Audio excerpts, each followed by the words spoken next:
হজ চলবে, জিকির চলবে, তাবলীগ চলবে, যাবতীয় সমস্ত কাজগুলোই চলবে।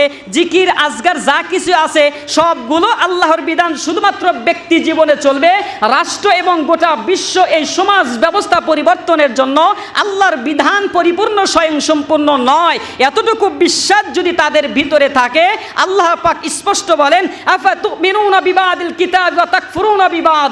যেমনিভাবে কাফের মুশরিকেরা আল্লাহর কিছু বিধান তারা মেনে নিতেন, কিছু বিধান তারা পরিত্যক্ত করতেন, কিছু আল্লাহর বিধান মোতাবেক চলতেন, কিছু নিজেদের বুদ্ধিজীবীদের মোতাবেক চলতেন।